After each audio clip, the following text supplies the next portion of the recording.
교회는 희망의 자리가 되어져야 됩니다.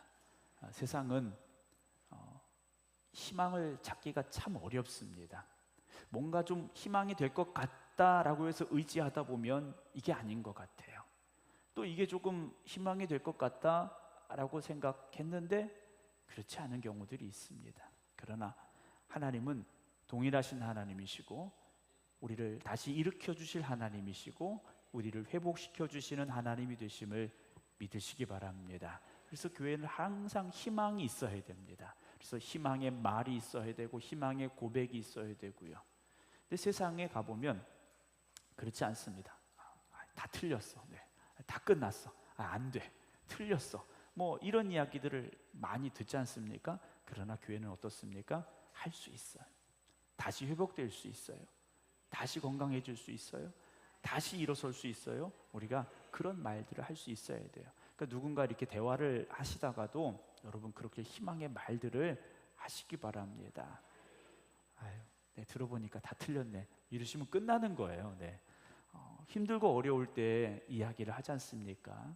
가장 가까운 사람에게 이야기를 해요. 이야기하는 이유는 그 사람이 그걸 해결할 힘이 있어서가 아니라 위로를 받고 싶어서 하는 거지 않습니까?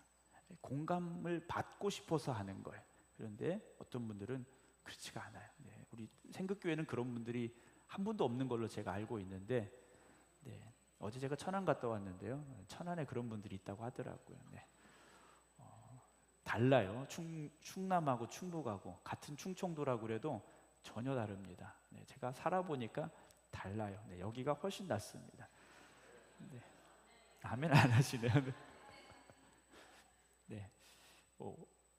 유튜브 온라인으로 듣고 계신 분들, 나중에 들으실 분들 중에 남해 사시는 분들도 있을 거예요. 네, 오해하지 마시기 바랍니다. 네. 교회라는 곳은요, 누군가 이렇게 어려움을 이야기하고 나 힘들어 이렇게 이야기할 때는요, 여러분 희망의 말을 해주시고요, 위로의 말을 해주시기 바랍니다. 그러니까 품어 안아줄 수 있어야 돼요. 교회는 상처받은 사람이 들어와서 회복되어져야 되는 곳이지 않습니까? 그래서 교회는요, 상처를 잘 치유해 줘야 됩니다. 우리 생극교회가 그런 사명을 잘 감당하셔서 정말 상처받고 찢긴 영혼들이 들어와서 회복되고 새 힘을 얻고 하나님의 큰 일꾼들로 쓰임받는 우리 교회가 되기를 주님의 이름으로 축원합니다. 오늘 에스겔 22장의 말씀인데요, 계속되는 하나님의 심판에 대한 경고와 또 하나님께서 이렇게 진노하시겠다라는 말씀을 오늘 22장에서도 보게 됩니다. 이스라엘 백성들이 왜 여기까지 이렇게 왔느냐라는 거죠. 하나님이 택하셨고 하나님께서 광야에서 40년 동안 그들을 가르치셨고 광야에서 나온 이스라엘 백성들이 요단강을 건너서 가나안 땅에서 하나님이 이렇게 우리를 도우시는구나 체험했었는데 왜 이들의 역사를 돌아볼 때 하나님께서 그들을 심판하실 수밖에 없는 자리까지 오게 되었는가라는 거죠. 결국 무엇입니까? 진실된 신앙인들이 존재하지 못했다라는 거죠. 예루살렘 성전도 있고 제사장들도 있고 예루살렘 성전에 예배드리러 오는 이들의 발걸음도 있었습니다. 물론 우상 숭배라든가 거짓 선지자들이라든가 이런 많은 일들이 있긴 했습니다. 어쨌든 예루살렘 성전은 그대로 지켜지고 있었더라는 거죠. 그런데 새벽에도 말씀드렸습니다만 진실되지 못했다라는 거죠. 껍데기만 남아 있었다라는 겁니다. 성장하는 교회, 생명이 있는 교회, 살아 역사하는 교회는요, 보이지 않는 곳에서부터 움직여지는 교회가 생명이 있는 교회입니다. 여러분, 우리가 살아있다라는 게 뭡니까? 우리의 심장이 뛰고 있는 거지 않습니까? 심장은 보이지 않아요. 보이지 않지만 지금도 계속해서 뛰고 있기 때문에 우리가 살아있지 않습니까? 교회는 보이는 곳에서만 왔다 갔다 하면 그 교회는 이미 문제가 생긴 겁니다. 보이지 않는 곳에서부터 성도들이 움직이고 헌신하고 충성하는 교회는요, 성장하는 교회가 될 수 있고 건강한 교회가 될 수 있습니다. 제가 주일날 아침에 오면서 제일 먼저 들리는 곳이 교회 식당입니다.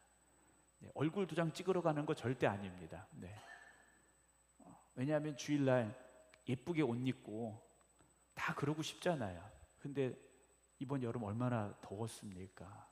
땀 뻘뻘 흘리면서 화장하고 왔는데 화장 다 지워지고, 네. 예쁜 옷 입고 싶은데 앞침하고 막 땀 흘려야 되고 물 적셔가면서 가서 저는 뭐 별 얘기 안 합니다. 그냥 인사만 하고 나와요. 하지만 그 짧은 시간 얼굴을 뵈면서 헌신하고 수고하시는 여러분들을 축복하고 예배당으로 들어옵니다. 여러분 누구나 다 예쁘게 입고 잘 차려입고 얼굴 잘 보이는 곳에서 일하고 싶죠. 그러나 보이지 않는 곳에서 헌신하고 누가 알아주지 않아도 거기서 충성할 때 교회는 생명 있는 교회가 될 수 있고 하나님이 기뻐하시는 교회가 될 수 있습니다.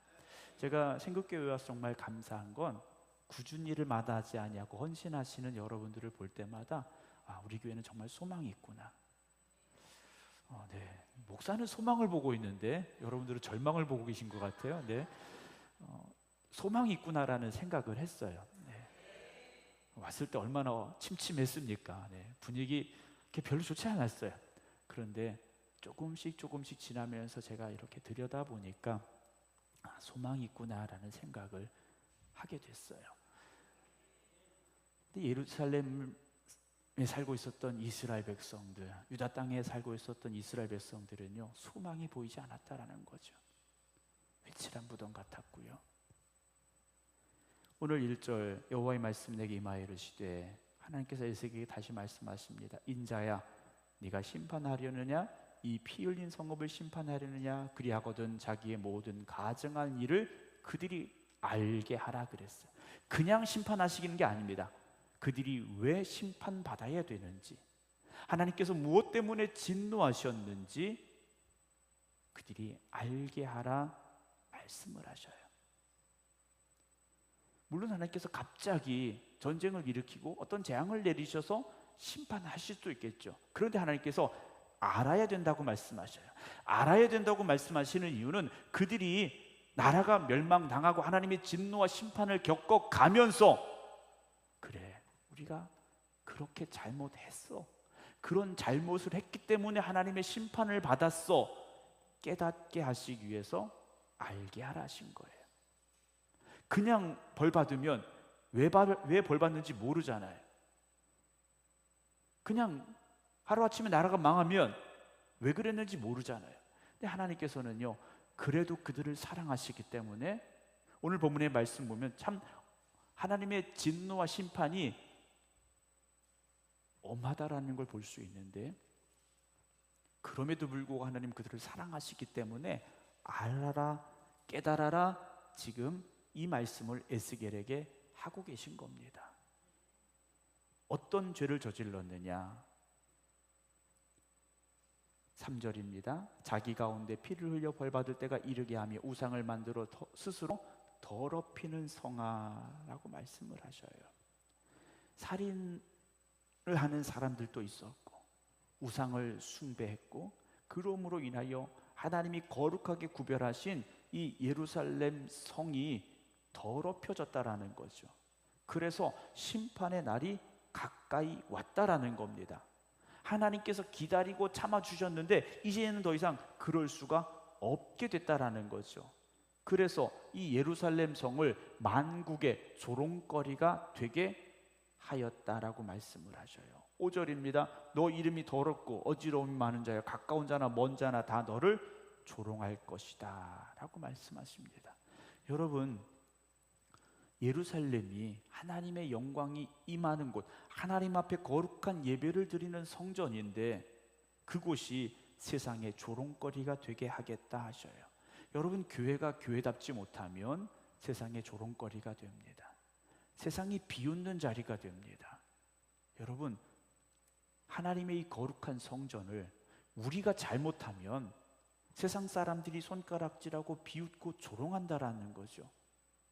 여러분, 하나님의 영광을 위하여 우리가 다시 깨달아야 되고 바로 서야 됩니다. 6절에 보면 이스라엘 모든 고관은 자기 권세대로 피를 흘리려고 네 가운데 있었도다 그래. 이스라엘 고관들이요, 어떻게 살았느냐라는 겁니다. 자신의 권력을 믿고 온갖 죄악을 저질렀다라는 거죠. 뭔가 가르쳐야 되고 깨닫게 해야 될 이들이 오히려 범죄하는 일에도 앞장서고 있었다라는 겁니다. 지난번에 이제 하인리의 법칙에 대해서 한번 말씀을 드린 적이 있죠. 1920년대 미국 그 여행자 보험회사에 근무했던 허버트 하인리라는 사람이 그 사고 사례를 정밀하게 분석을 했습니다. 몇만 건의 사고를 이렇게 쫙 분석을 해서 이 사람이 법칙을 하나 만들었지 않습니까? 1대 29대 300이라는 법칙을 만들었다라고 말씀을 드렸어요.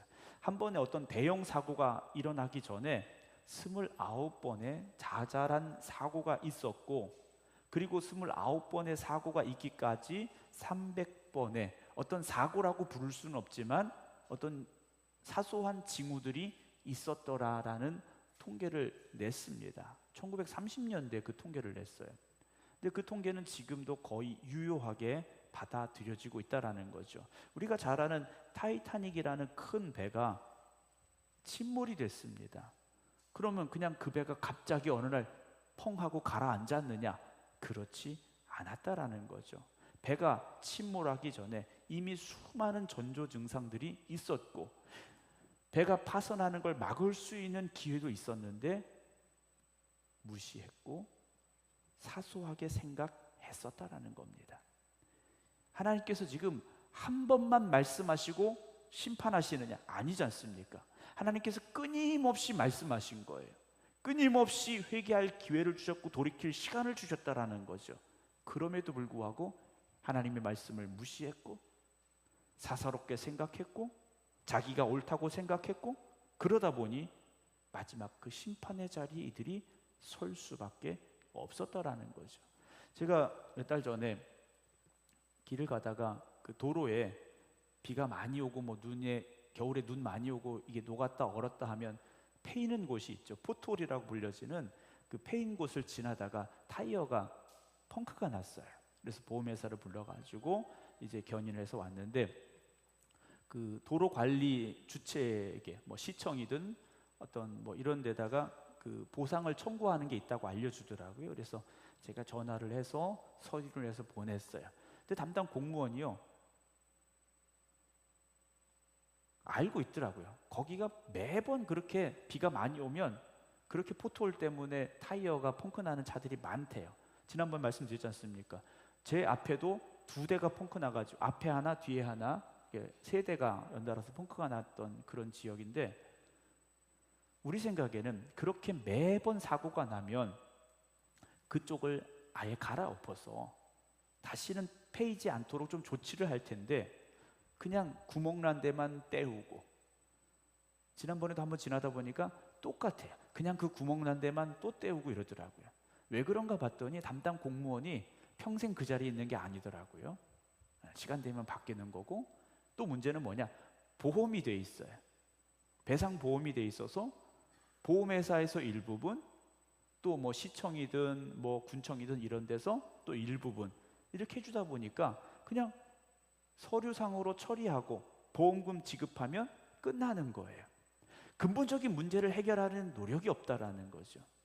여러분, 우리의 신앙생활을요 땜빵만 하면서 살지 마시기 바랍니다. 간혹 어떤 분들은 그래요. 그러니까 땜빵 신앙이 있어요. 그냥 문제 생기면 엎드리고, 조금 힘들면 하나님 더 찾고, 그러다가 좀 편안해지면 잊어버리고 기도 안 하고. 저기 충남에 있어요. 근데 근본적으로 우리가 바뀌어야 되지 않습니까? 제가 어린 디스크가 이제 터져서 이제 치료 중에 있는데, 저도 근본적으로 바꿔야 되는 거죠. 자세도 바꿔야 되고, 운동도 좀 더 해야 되고, 그냥 지금까지 하던 대로 똑같이 하면 얼마 못 가서 또 문제가 생기겠죠. 이스라엘 백성들을 향하여 하나님께서 경고하셨을 때 그들은 완전히 변화됐어야 됩니다. 그런데 무시했죠. 사사롭게 생각했고요. 오히려 더 우상을 숭배했고요. 사랑하는 성도 여러분, 우리는 날마다 개혁되고 변화되어져야 됩니다. 종교개혁이라는 게 있었지 않습니까? 카톨릭의 그런 문제점들을 이래서는 안 된다라고 기치를 들고 개혁을 했어요. 그러나 신앙의 개혁은요, 사실 날마다 있어야 됩니다. 어제의 나를 돌아보면서 우리의 부족하고 부끄러웠던 것들, 악한 것들은 오늘 똑같이 그렇게 살아서는 안 되지 않습니까? 바뀌고 변화되어져야 된다는 거죠. 근데 오늘 하나님께서 책망하시는 이 말씀 보면 그들은요, 그냥 그렇게 그 악한 길들로 쭉 걸어왔다라는 거예요. 8절에 특별히 너는 나의 성물들을 업신 여겼으며 나의 안식일을 더럽혔다라고 되어 있어요. 하나님께서 이스라엘 백성들을 향하여 예루살렘 성전에 있는 하나님의 그 거룩한 물건들을 업신 여겼다라고 말씀하십니다.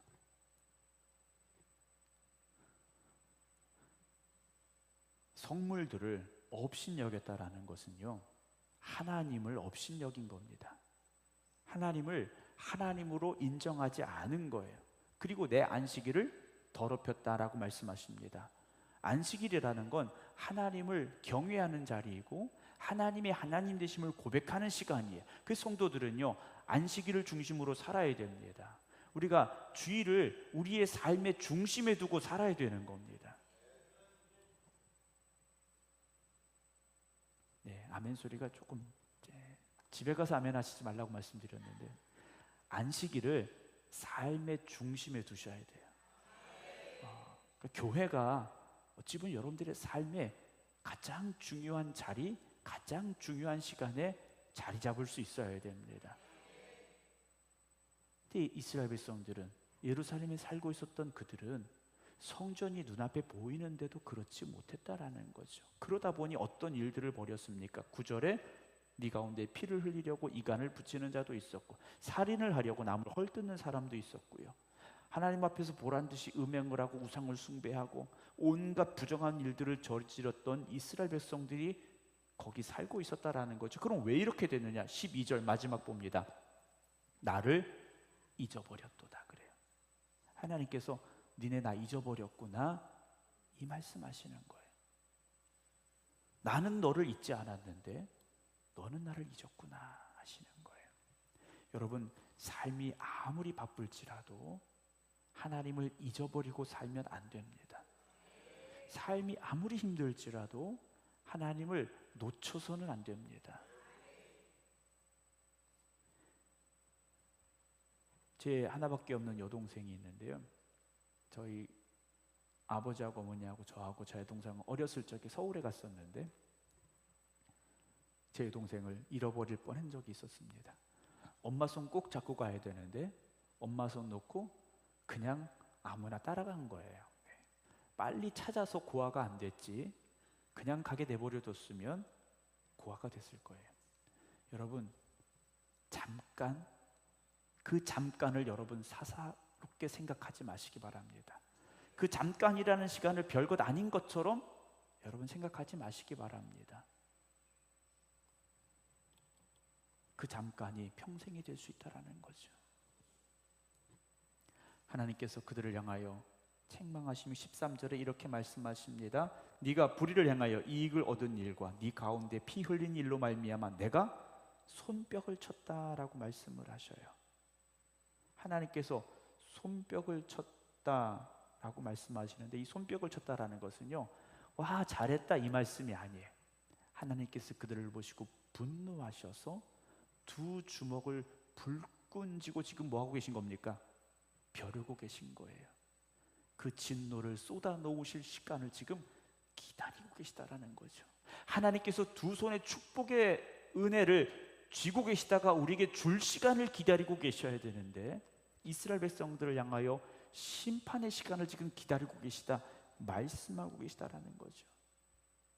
하나님의 마음이 얼마나 안타깝고 얼마나 아프실까라는 생각을 합니다.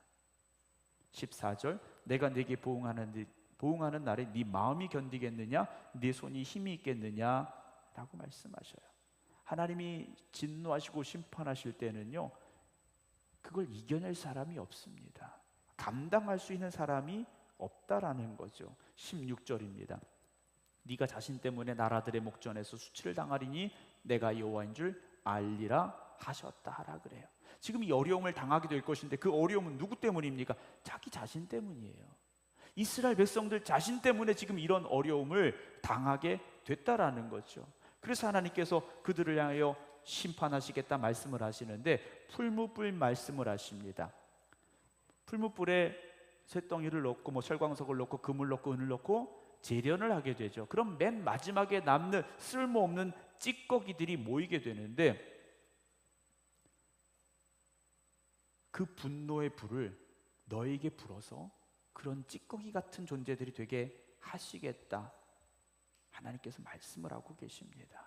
그러면 이렇게 되는데 하나님께서 왜 이 말씀을 주고 계신가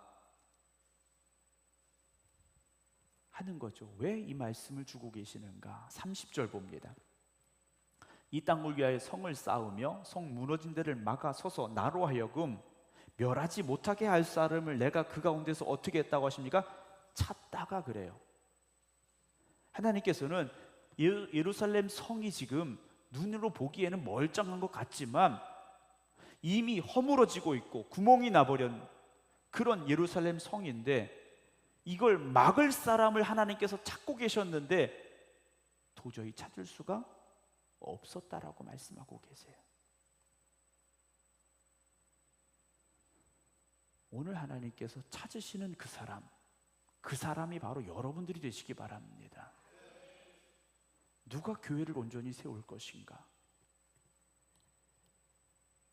아무개가 하면 되죠. 그 아무개가 누굽니까? 내가 되어져야 됩니다. 다른 사람이 아니에요. 나보다 더 열심히 있는 사람, 나보다 더 먼저 교회 나온 사람, 나보다 뭐 어떻게 하는 사람, 그 사람이 아니라 내가 감당할 그 자리라는 것을 우리는 고백할 수 있어야 됩니다. 모두가 해야 된다고 생각은 할 수 있습니다. 그렇죠? 모두가 해야 된다고 생각은 할 수 있어요. 그러나 행동으로 옮기는 사람은 없다면 예루살렘과 똑같은 곳이 될 수밖에 없습니다. 신앙생활을 이렇게 하시다 보면 이건 이렇게 해야 되겠구나, 또 이건 이렇게 또 헌신해야 되겠구나라고 생각이 들 때가 있어요.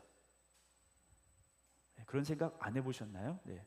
그런 생각이 들 때가 있어요. 아멘은 안 하셨지만 그러신 줄로 제가 알고 말씀을 드리는데, 그런데 생각은 했는데 그걸 행동으로 옮기고 있느냐라는 거죠. 그 생각을 행동으로 옮기는 사람이 있느냐라는 겁니다. 예루살렘 성을 향한 하나님의 책망이 계속되어졌고 그 악한 모습들이 계속되어지고 있는데 아마 누군가는 생각을 했을 거예요. 야, 우리 이러면 안 되지 않아? 라는 생각을 하는 사람이 있었을 수 있겠죠. 그런데 그걸 외치는 사람이 없었고 변화시키려 하는 사람이 없었다라는 겁니다. 제사장들도 말씀을 가르치는 서기관들도 하나님의 말씀을 선포해야 될 선자들도 그런 이들이 어디에 있었느냐라는 거죠. 영웅이라는 단어가 있죠. 임영웅, 이분 말고 영웅이라는 단어가 있어요. 영웅은 누구냐? 모두가 해야 한다고 생각하지만 행동하지 못할 때 그 생각을 행동으로 옮기는 사람, 그 생각을 실행하는 사람, 저는 그 사람이 영웅이라고 생각을 합니다. 다윗이 그랬지 않습니까? 나가서 골리앗과 싸워야 된다는 건 알아요. 그래야 우리가 이길 수 있다는 건 알아요. 그런데 어느 누구도 나서지 못했습니다. 사랑하는 성도 여러분, 우리 교회가 하나님 앞에 더 기쁨이 되기 위해서, 하나님의 영광을 높여드리기 위해서 무엇인가 해야 되고 해야 될 것들을 여러분들이 생각이 들 때 여러분 움직이시기 바랍니다. 움직이지 않으면 변화되지 않습니다. 외치지 않으면 달라지지 않습니다. 교회는 십자가의 은혜 위에 세워진 자리입니다. 그 십자가의 은혜 얼마나 귀하고 소중한 자리입니까? 그런데 우리가 움직이지 않으면, 우리가 행동하지 않으면, 우리가 외치지 않으면 십자가 보혈의 그 은혜를 값어치 없게 만들 수밖에 없습니다. 값어치가 없어지면 세상이 조롱합니다. 세상이 비웃는 곳이 될 수밖에 없습니다. 사랑하는 성도 여러분, 누가 알아줘서가 아니라 하나님이 기뻐하시는 일이라면 우리는 감당할 수 있어야 되고, 하나님의 영광을 위해 우리는 더욱 힘써야 됩니다. 새벽에 말씀드렸습니다만, 교회라는 건물만 가지고 우리가 교회라 부를 수 없다고 말씀을 드렸지 않습니까? 하나님의 영광이 드러나야 됩니다. 그러려면 저나 여러분 우리 모두가 다 오늘 결단해야 되고 변화되어져야 됩니다. 그래서 오늘 30절에 나오는 그대로 하나님이 찾지 못했다가 아니라 생극교회를 보셨더니 다 내가 찾는 사람이구나. 네, 이쪽은 좀 빨리, 이쪽은 조금 늦게. 그런 우리 교회 되기를 주님의 이름으로 소망합니다. 그래서 하나님이 기뻐하시는 교회, 하나님의 영광을 높여드리는 우리 생극교회 되어지기를 주님의 이름으로 축원합니다. 기도하겠습니다.